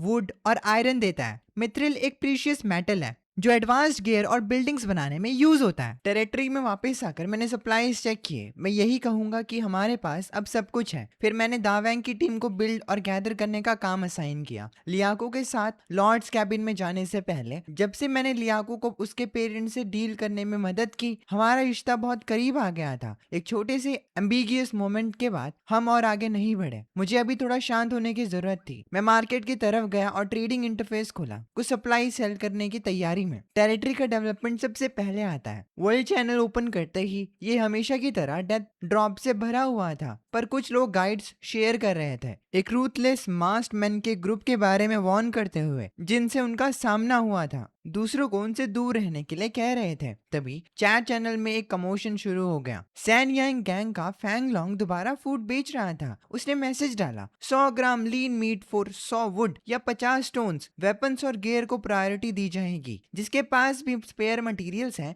मुझसे ट्रेड करें। ये देखकर कुछ लोग एक्साइटेड थे। दूसरों ने इस अब्सर्ड प्राइस पर कंप्लेन किया। मैंने अपना सर हिलाया। ये प्राइस सच में बहुत ज्यादा था। ये प्रैक्टिकली किसी पूरे कैंप के रिसोर्सेज खा जाएगा। हालांकि फूड थोड़ी हंगर रिकवर कर सकता है, पर जब मटेरियल्स ही नहीं बचेंगे तो उनका डेवलपमेंट तो रुक जाएगा और वो बाद में तबाह हो जाएंगे। तो मैंने भी अपने बेयर मीट को छोटे पोर्शंस में स्प्लिट किया और उन्हें लिस्ट कर दिया। मैंने स्पेसिफिकली मार्क किया कि ये मीट स्टैट्स बूस्ट करता है और नेचुरली मेरी मटेरियल्स डिमांड फैंगलोंग के मुकाबले बहुत कम थी। रेग 174 के प्लेयर्स ने लिखा, भाइयों मार्केट चेक करो, कोई बेयर मीट बेच रहा है जो स्टैट्स बढ़ाता है। लिस्ट होने के तुरंत बाद बेयर मीट पर सबकी नजर चली गई और इंस्टेंटली वहां ऑन लुकर्स की भारी भीड़ जमा हो गई। योंग लिन नाम के एक सर्वाइवर ने एक्साइटेडली पोस्ट किया, मैंने 50 स्टोन्स देकर एक पूरा बेयर मीट का टुकड़ा खरीदा। ये मेरी पूरी फैमिली के स्टैट्स बढ़ाने के लिए काफी है। Oh my God! इस न्यूज ने चैट चैनल में हलचल मचा दी। किसी ने तो बेयर मीट की इन्फो वर्ल्ड चैनल में भी शेयर कर दी, जिसे रीजन 174 के बाहर के सर्वाइवर्स बहुत जलने लगे। इस बीच मेरी स्क्रीन कुछ ही मिनट्स में ट्रेड रिक्वेस्ट से फ्लड हो गई। मैंने 5400 वुड, 3200 स्टोन्स, 342 आयरन के पीसेस, 43 बेसिक एलिमेंटल क्रिस्टल्स, एक ग्रीन ब्लूप्रिंट के साथ और 20 मिथ्रिल इकट्ठा कर लिए। और इसके लिए मैंने सिर्फ 115 प्योर बेयर मीट के टुकड़े दिए थे। और तो और मेरे बैग में अभी भी सॉलिड 1000 पीसेस बचे हुए थे। मैं बहुत खुश था। इन मटेरियल्स के साथ मैं अपने कैंप के सबसे इंपॉर्टेंट स्ट्रक्चर्स को पूरी तरह अपग्रेड कर सकता था, जैसे कैंप फायर, लॉर्ड्स कैबिन और पोलार वर्कर कैबिन। मैं बेसिक एलिमेंटल एरो टावर भी बना सकता था। मास डिस्ट्रक्शन का ये वेपन मेरी टेरिटरी का डिफेंस बहुत ज्यादा बढ़ा देगा। तो मैंने जल्दी से दावेंग और उसकी टीम को काम असाइन करने के लिए बुलाया, क्योंकि मैं थोड़ी देर के लिए ट्रेडिंग रोक कर गया था। रीजन 174 के सर्वाइवर्स अचानक पैनिक में आ गए। कुछ को चिंता हुई कि मैंने सब बेच दिया है और दूसरों को पछतावा हुआ कि वो प्राइस ड्रॉप होने का वेट कर रहे थे और मौका गवा बैठे। ये देखकर किसी ने ओपनली मजाक उड़ाया, तुम बेवकूफ लोग प्राइस ड्रॉप का वेट कर रहे थे, देखो ये कैसा मीट है। आइटम्स जो स्टैट्स बूस्ट करती है वो किसी भी वक्त हार्ड करेंसी होती है। और ऑनेस्टली बॉस का प्राइस पहले से ही बहुत फेयर था। फैंगलोंग का प्राइस तो निरा लूटना है, उससे एक बार सामान खरीदने पर तुम बैंकरप्ट हो जाओगे। अनएक्सपेक्टेडली इस मैसेज के तुरंत बाद फैंगलोंग की तरफ से गुस्से वाला रिप्लाई आया, किसने ये कहने की हिम्मत की कि मेरा बेचा हुआ मीट महंगा है इस दुनिया में? तुम्हें भूख से मरने से बचाने के लिए मैं अपना इतना कीमती खाना ट्रेड करने के लिए लाया और तुम एहसान फरामोश इसको महंगा बोलते हो। चैट चैनल तुरंत शांत हो गया। यहाँ के ज्यादातर लोग आसपास की सिटीज से थे और सैन यिन गैंग के बारे में जानते थे। ये एक नोटोरियस माफिया ग्रुप था जिनसे पंगा नहीं लेना चाहिए। फैंगलोंग ने आगे थ्रेट किया, तुम सब अपनी लिमिट में रहो, मत भूलो कि इस एरिया में बॉस कौन है। अब से इस रीजन में जो भी ट्रेड करना चाहता है उसे हमारी परमिशन लेनी होगी, वरना इसका अंजाम तुम्हें भुगतना पड़ेगा। किसी प्लेयर ने डर दबाते हुए पूछा, हे फैंगलोंग, क्या तू बहुत एरोगेंट नहीं हो रहा? अपनी चीजें लूटने वाले रेट्स पर बेचता है और दूसरों को बेचने भी नहीं देता। फैंगलोंग ने स्मग करते हुए रिप्लाई किया, तुमने बिल्कुल ठीक कहा, हम इतने ही एरोगेंट हैं। तुम्हें क्या लगता है सान यिन गैंग वाले कमजोर हैं? मैं तुम्हें बता दूं, इस रीजन में हमारे सैकड़ों भाई हैं। हमारा आमना सामना आज नहीं तो कल जरूर होगा। तुम लोग अंजाम के बारे में ध्यान से सोच लो। एक ही वक्त पर सैन यिन गैंग के मेंबर्स फैंगलोंग के साथ देने के लिए सामने आ गए। ये देखकर बाकी सर्वाइवर्स का चेहरा पीला पड़ गया और उनकी कुछ भी बोलने की हिम्मत नहीं हुई। इस वक्त मैंने आखिरकार टास्क असाइन कर दिए थे और वापस आया तो देखा कि फैंग लॉन्ग दूसरों को ट्रेडिंग करने से बैन कर रहा था। चैट पढ़ते हुए मैं थोड़ा शॉक्ड जरूर था, पर मैं बस हंसा। मैंने चैट पर भेज दिया, भाइयों मैं थोड़ी देर के लिए गया था, ट्रेडिंग अभी वापस रिज्यूम हो गई है। फैंग लॉन्ग ने तुरंत रिप्लाई किया, क्या तूने मेरी बात नहीं सुनी? मैंने सबको ट्रेडिंग रोकने के लिए कहा था। बच्चे, क्या तूने सेन गैंग का नाम नहीं सुना? ब्ला ब्ला ब्ला। मैंने उसे जवाब दिया, हम अब अर्थ पर नहीं हैं, तो किस बात पर भौंक रहा है? मैंने उसे सीधा खड़ी खोटी सुनाई, भाइयों इन गुंडों से डरने की जरूरत नहीं है। अगर तुम्हें ट्रेड करना है तो करते रहो, मेरे पास बैर मीट की सप्लाई लिमिटेड है, फर्स्ट कम फर्स्ट सर्व्ड। ओ और हाँ, सेन येन गैंग के बेवकूफों, मेरे साथ ट्रेड करने की कोशिश मत करना, हम एक नई दुनिया में हैं और तुम लोग अभी भी किसी के कुत्ते बनकर घूम रहे हो। जाओ अपने मालिक से मीट मांगो। जैसे ही मैंने ये मैसेज भेजा, ये एक मधुमक्खी के छत्ते में हाथ डालने जैसा था। इसने तुरंत सेन येन गैंग की तरफ से गालियों की बारिश शुरू कर दी। मैंने सिंपली उन सब का नाम और आईडीज नोट किए जो मुझे गालियां दे रहे थे और उन्हें सीधा अपनी ट्रेडिंग ब्लैकलिस्ट में डाल दिया। इस पॉइंट पर बाकी लोग भी रियलिटी में आ गए। जब उन्होंने मुझे बैर मीट वापस निकालते देखा, उन्होंने इंस्टेंटली पब्लिक चैट में मुझे सपोर्ट किया। दूसरी तरफ फैंग लॉन्ग गुस्से में पागल हो रहा था। उसने नोटिस किया कि जब उसके आदमियों ने मेरे साथ ट्रेड करने की कोशिश की तो सबको रिजेक्ट कर दिया गया। पर ठीक उसी वक्त लियाको के पापा ने अचानक उसे कांटेक्ट किया, ये कहते हुए कि वो मेरा बैकग्राउंड जानता है। उससे ये पता लगाने पर कि मैं अपने पिछले जन्म में सिर्फ एक ड्राइवर था, फैंग लॉन्ग को तुरंत राहत मिली। उसने हंसते हुए कहा, एक नीची जात वाला इस दुनिया में आता है और एक्चुअली सोचता है कि वो अपनी जिंदगी बदल लेगा। तुरंत बाद उसने सारे सेन येन गैंग के मेंबर्स को ऑर्डर इशू किया, किसी भी कीमत पर मेरे कैंप की लोकेशन पता लगाओ। इस बीच मेरी स्क्रीन 500 होल पीसेस बैर मीट बेचने के बाद ट्रेड मैसेजेस से भरी हुई थी। मैंने अनाउंस किया, सभी लोग, मेरे पास अब ज्यादा बैर मीट नहीं बचा है, मैं बड़े स्केल पर ट्रेड नहीं कर सकता। हालांकि अगर तुम्हें ब्लूप्रिंट्स, गियर या स्किल बुक जैसी कोई इंटरेस्टिंग आइटम्स मिलती हैं तो मुझे डीएम करना, मैं अभी भी खरीद रहा हूँ। इस स्टेटमेंट ने उन लोगों के दिलों में दोबारा उम्मीद जगा दी जो अभी तक कुछ खरीद नहीं पाए थे। फिर मैंने अपनी टेरिटरी के रिसोर्सेज रिजर्व्स चेक किए। मैं सिर्फ इतना कह सकता हूँ कि हर एक रिसोर्स एक टेरिफाइंग अमाउंट तक पहुंच चुका था। रिसोर्सेज का ये लेवल, यहाँ तक कि जब मैंने अपने फोन पर इस गेम को खेला था, मुझे इतना इकट्ठा करने में लगभग 20 दिन लगे थे। तभी लियाको ने मुझे फैंग लॉन्ग के बारे में वार्न किया। मैं उससे पहले भी डील कर चुकी हूँ, वो बहुत ही कपटी और कमीनापन से भरा हुआ आदमी है और बिल्कुल रूथलेस है, तुम्हें सावधान रहना चाहिए। मैंने सिर हिलाया, पर मैं बिल्कुल भी वरीड नहीं था। इस स्टेज पर पीवीपी के लिए दुश्मन का कैंप ढूंढना और अटैक लॉन्च करना जरूरी होता है, पर अभी सर्वाइवर सिर्फ लेवल 1 या 2 पर हैं। उनके लिए मुझे ढूंढने के लिए दर्जनों या सैकड़ों किलोमीटर ट्रैवल करना इम्पॉसिबल है, और अगर उन्होंने आने की हिम्मत भी की तो एक लेवल 5 एलिना और लेवल 10 ट्विन वॉल्फ नाइट उन्हें एक तरफा कुचल सकते हैं। इसके अलावा मेरे पास एक अनसमन्ड आइस ड्रूइड भी है। सबसे जरूरी बात, मैं डिस्ट्रक्शन का एक बड़ा हथियार बनाने जा रहा हूँ, बेसिक एलिमेंटल एरो टावर। तब तक एक फैंग लॉन्ग को तो भूल ही जाओ, यहाँ तक कि अगर पूरी सेन येन गैंग एक साथ भी आ गई तो वो सारे के सारे मारे जाएंगे। जिस बात की मुझे सबसे ज्यादा टेंशन थी वो थी मैन पावर की कमी। मेरे पास बहुत सारे रिसोर्सेज हैं, पर सिर्फ 8 पोलर वर्कर्स हैं। रात दिन काम करने के बाद भी मैं अपने सारे रिसोर्सेज कंस्ट्रक्शन में नहीं डाल सकता, और अगर मैं रिसोर्सेज को अपने फायदे के लिए यूज नहीं कर सकता तो ये एक बहुत बड़ा वेस्ट है। जब मैं इस बात की टेंशन ले रहा था, असम अचानक पेट्रोल से वापस आया और वो अपने साथ 3 औरतों को लाया। असम ने मुझसे कहा, माय लॉर्ड, मुझे एक नई डिस्कवरी रिपोर्ट करनी है। उसने बताया कि ये औरतें रिफ्यूजीज हैं जो आइसफॉल सिटी से भागकर आई हैं। आइसफॉल सिटी हमसे हजारों किलोमीटर दूर एक शहर है, पर वहाँ मॉन्स्टर्स के होड़ ने अटैक कर दिया था। ये लोग बड़ी मुश्किल से आइसफॉल सिटी से बचकर निकले, पर रास्ते में उनका सामना एक कल्ट से हो गया। असम ने उन्हें बचाया, पर अब वो बेघर हैं। उन पर तरस खाकर असम ने मुझे सजेस्ट किया, हमारी टेरिटरी को वैसे भी हाथों की जरूरत है, तो माय लॉर्ड कृपया हम बेघर लोगों को शरण दें, हम आपको अपना सब कुछ देने के लिए तैयार हैं। मैंने उनसे पूछा, क्या तुम लोग खाना पका सकते हो? उन्होंने घबराते हुए जवाब दिया, हाँ हाँ, और मैंने सर हिलाया और कहा, गुड, अब से खाना पकाना तुम्हारा काम है। फिर मैंने उन्हें एक रिक्रूटमेंट ऑफर दिया और तुरंत सिस्टम का कंफर्म मैसेज आया, system recruitment successful, Jasmine, Tulip, Sapphire आपकी टेरिटरी में जुड़ गए हैं। Territory population +3। हालांकि उनको आसानी से मैनेज करने के लिए मैंने थोड़ा सोचा और उनका नाम बदलकर डा हुआ, एर हुआ और सैन हुआ रख दिया। उनके स्टैट्स को देखा तो वो सब लेवल 1 पर थे, पर उनकी भूख का लेवल बहुत ज्यादा गिर गया था। मैंने उनसे कहा, जाओ थोड़ी आग जलाओ और अपने खाने के लिए कुछ बनाओ। हमने अभी तक कैंटीन नहीं बनाई है। स्टोव लॉर्ड्स कैबिन के अंदर है। उनके जाने के बाद मुझे एहसास हुआ कि इस नई आबादी के लिए मुझे उनके सोने के लिए छोटे शेल्टर्स बनाने पड़ेंगे। फिर मुझे विलेजर्स के खाने के लिए एक डेडिकेटेड कैंटीन की जरूरत भी पड़ेगी। पर चाहे कुछ नया बनाना हो या पुराना स्ट्रक्चर्स को अपग्रेड करना हो, सब में बहुत टाइम लगता है।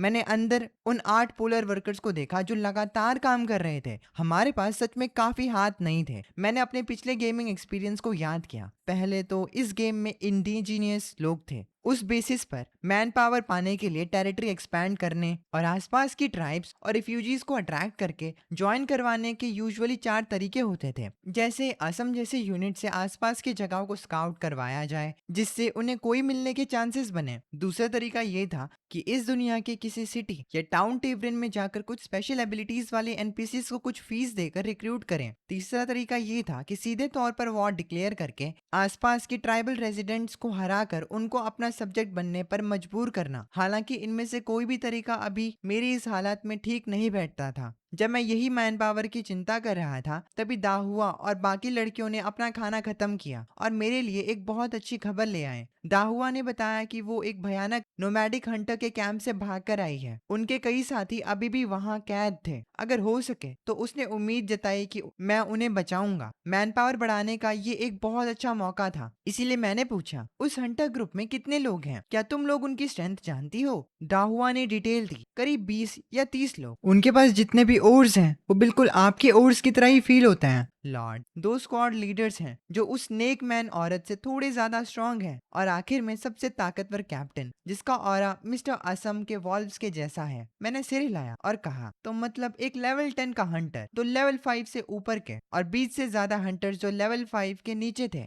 पर मेरे पास एक असेंडेड आसम और एक लेवल 15 टियर 2 इलाइट आइसफील्ड ड्रूइड जिसे अभी समन नहीं किया गया। अगर हम अटैक करते हैं तो जीत पक्की है। इसके अलावा मेरे गेम एक्सपीरियंस के अनुसार ये नोमैडिक हंटर्स बहुत खजाना इकट्ठा करके रखते हैं। लोकेशन पाने के बाद मेरा प्लान कंफर्म था। मैंने आगे आने वाले बैटल की तैयारी तुरंत शुरू कर दी। सबसे पहले तो 2 स्किल बुक्स थी जो कल मुझे मिली थी। पहली स्किल बुक ये थी, स्किल बुक आइस कोन। 1 से 3 आइस कोन्स बनाती है जो स्पिरिट 0.8 का मैजिक डैमेज देते हैं। इसका 30% चांस होता है कि 1 सेकंड का फ्रीज इफेक्ट देने का। और दूसरी बुक ये थी, स्किल बुक ब्लेसिंग। ये स्किल बुक एक वेपन में अरोरा पावर भरती है। मेली अटैक 60 सेकंड तक स्पिरिट 0.8 बोनस लाइट डैमेज देते हैं। इन दोनों में से मैंने आइस कोन खुद सीख लिया और रोअर ऑफ ब्लेसिंग्स लियाकू को दे दी। फिर मैंने आइसफील्ड ड्रूइड रिक्रूटमेंट स्क्रॉल यूज किया। एक पावरफुल ऑरा के बीच इंस्टेंटली एक वॉइस गूंजी, नेचर की पावर मेरा रास्ता दिखाएगी। Guardian Andrew reporting for duty. मैंने एंड्रयू के स्टैट्स चेक किए तो देखा कि उसके पास एक पावरफुल ट्रांसफॉर्मेशन स्किल थी। उसकी स्किल जायंट बेयर फॉर्म ये करती है। ये एक आइस फील्ड जायंट बेयर में ट्रांसफॉर्म करती है जिससे सारे स्टैट्स प्लस 30% बढ़ जाते हैं और साथ ही में 2 एक्स्ट्रा स्किल्स भी देती है,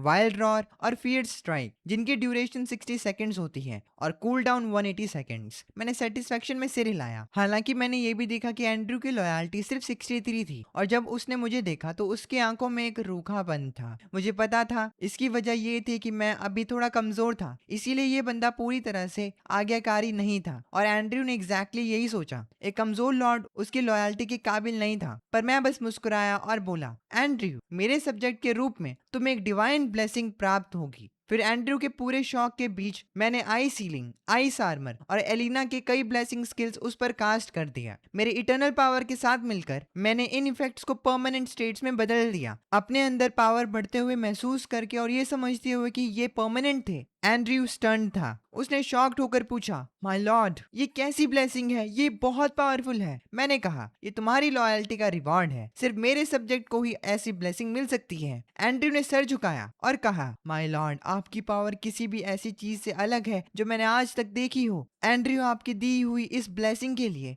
आपसे अपना आभार व्यक्त करता है। उसी वक्त स्क्रीन पर लॉयल्टी इंक्रीज का स्टेटस आया। आपने टेरिटरी मेंबर एंड्रयू की स्ट्रेंथ बढ़ाई, लॉयल्टी इंक्रीज, करंट लॉयल्टी 74। मैं मुस्कुराया और अपनी टीम को हंटर कैंप ले जाने के लिए तैयार हो गया। पर अचानक सिस्टम ने एक नया ग्लोबल अलर्ट दिया, अटेंशन सारे सर्वाइवर्स, आपने आइस एज का दूसरा दिन सर्वाइव कर लिया है और अब इस दुनिया के रिदम के साथ अडेप्ट हो चुके हैं। लेवल लीडर बोर्ड्स जल्द ही खुलेंगे। हर एक रीजन में जो पहले 100 सर्वाइवर्स लेवल 10 क्रॉस करेंगे उन्हें लीडर बोर्ड रिवॉर्ड्स दिए जाएंगे। मैंने उन रिवॉर्ड्स पर एक तुरंत नजर डाली। उसमें रैंक 100 से रैंक 4 तक के लिए ज्यादातर खाना और रिसोर्सेज से रिवॉर्ड्स में थे, पर जो पहले 3 रिवॉर्ड्स थे वो वाकई में पागल कर देने वाले थे। उसमें टीयर 2 क्रिएचर्स के रिक्रूटमेंट स्क्रोल्स थे और ब्लू टीयर गेट्स भी, पर जिसने मुझे असल में हाफने पर मजबूर कर दिया था वो था फर्स्ट प्लेस का रिवॉर्ड। इस दुनिया में एक टीयर 2 बॉस लेवल क्रिएचर का रिक्रूटमेंट स्क्रोल है, चाहे वो समन किए गए यूनिट्स हो या वाइल्ड क्रिएचर्स, उनको एप्टीट्यूड के हिसाब से ग्रेड किया जाता है। एप्टीट्यूड उनकी ताकत और पोटेंशियल ग्रोथ को दर्शाता है। सबसे कम से हाईएस्ट तक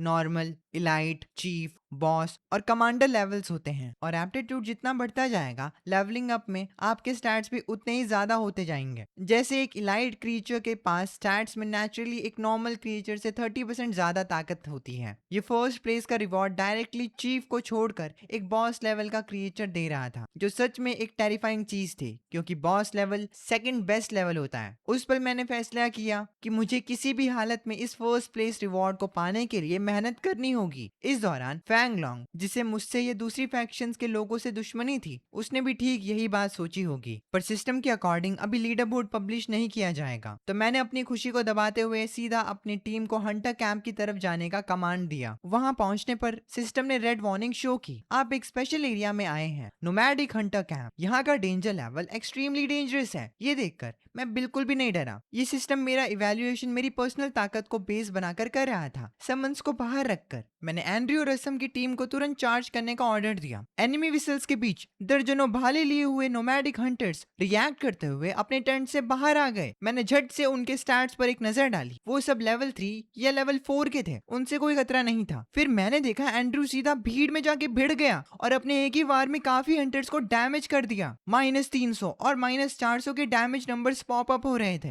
तभी battle log notification pop up हुआ, आपके टेरिटरी मेंबर एंड्रयू ने एक नोमैडिक हंटर को मारा, 40 एक्सपीरियंस मिली। ये देखकर हम दोनों चौंक गए। हम ऑब्वियसली उस फाइट में नहीं थे, फिर भी हमें एक्सपी मिल रहा था। पर मुझे तुरंत समझ आ गया कि हम सबने मिलकर एंड्रयू और टीम पर अपने बफ्स डाले थे, इसीलिए जब एंड्रयू ने मॉन्स्टर को मारा तो हमें भी उन फाइट्स का हिस्सा मिल गया, जिस वजह से हमें उनका थोड़ा एक्सपी मिला, असिस्ट। ये बात जानते ही मुझे यकीन हो गया कि अभी फिलहाल हम ओपी हैं। इसका मतलब था जब तक मैं सफिशिएंट फॉलोअर्स बनाए रखूं और अपनी टीम को हंट करने भेजूं, तब तक मैं आराम से अपनी जगह बैठकर टेरिटरी और खुद को लेवल अप कर सकता हूं। इस तरीके से मेरे और लियाको के लिए लीडर बोर्ड रिवॉर्ड्स हासिल करने का रास्ता बहुत आसान हो जाएगा। दूसरी तरफ उस नोमैडिक हंटर के अटैक्स हमारे लोगों को मुश्किल से 1 पॉइंट का डैमेज दे पा रहे थे, और अटैक लगते ही तुरंत +10 HP का हीलिंग इफेक्ट ट्रिगर हो जाता था। ये नामुमकिन नजारा देखकर हंटर्स की आंखें फटी की फटी रह गई, और शायद उनके भी वो डर के मारे चिल्लाए, ये किसी गेम चीटिंग से कम नहीं है। उसी पल कैंप के बीचों बीच एक आदमी अचानक दौड़ते हुए निकला। वो इस ग्रुप का कैप्टन था। मैंने झट से उसकी तरफ देखा तो पता चला कि उसके पास तेज रफ्तार जैसी एबिलिटी थी, जो उसे वहां से तेजी से भागने का मौका दे रही थी। मैंने तुरंत एंड्रयू को वार्न किया, वो उनका कैप्टन है, उसे बचकर जाने मत देना। एंड्रयू और उसकी टीम की बेरहमी को देखकर वो कैप्टन वहां से फरार होने की पूरी कोशिश कर रहा था, पर मेरी आवाज सुनते ही एंड्रयू जोर से दहाड़ा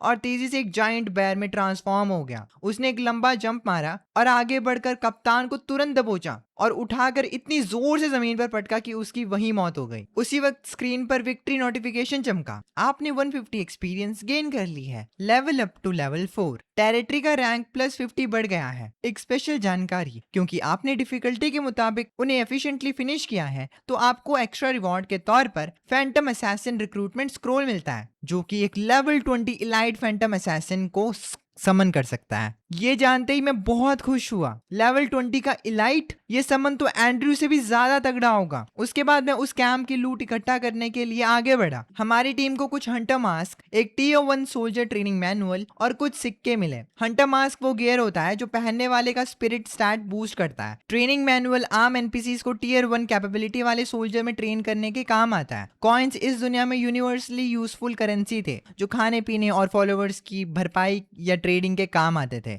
टेंट्स कॉर्ड होने पर एक टेंट में बहुत ही खौफनाक मंजर दिखा। खून से सने ऑल्टर्स पर लोगों की लाशें पड़ी थी। ये देखकर मेरा जी खराब हो गया। ये हंटर्स सच में पूरी तरह से पागल और दरिंदे थे। बाकी टेंट्स को छानने पर मुझे कुछ और कॉइन्स, सप्लाईज और काफी सामान मिला, जिनमें खाना इंक्लूडेड था। इस दौरान एंड्रयू मेरे पास आया और उसने मुझे बताया कि उसे उस कैप्टन की लाश से एक अजीब सी चाबी मिली है, और उस चाबी का नाम है गॉब्लिन वॉल्ट की। एंड्रयू ने आइटम्स डिटेल्स पढ़ते हुए कहा, अगर आप इस की को इसमें बताए गए स्पेसिफिक कोऑर्डिनेट्स पर लेकर जाएंगे तो ये आपको उनके गॉब्लिन वॉल्ट तक पहुंचने में मदद करेगी। हालांकि नोट के तौर पर एक वार्निंग भी लिखी थी, इस जगह पर बहुत स्पेसिफिक डेंजर्स हैं, इसीलिए पूरी सावधानी बरतें। ये सुनकर मेरी आंखें चमक उठी। हाँ, गॉब्लिन्स भले ही कमजोर होते हैं, पर मुझे पता था कि इस वॉल्ट में भारी मात्रा में आर्टिफैक्ट्स जरूर मिलेंगे। लेकिन कोऑर्डिनेट्स चेक करने पर पता चला कि वो जगह हमसे करीब 40 किलोमीटर दूर थी, इसीलिए फिलहाल मैं वहां जाने का बस इंतजार ही कर सकता था।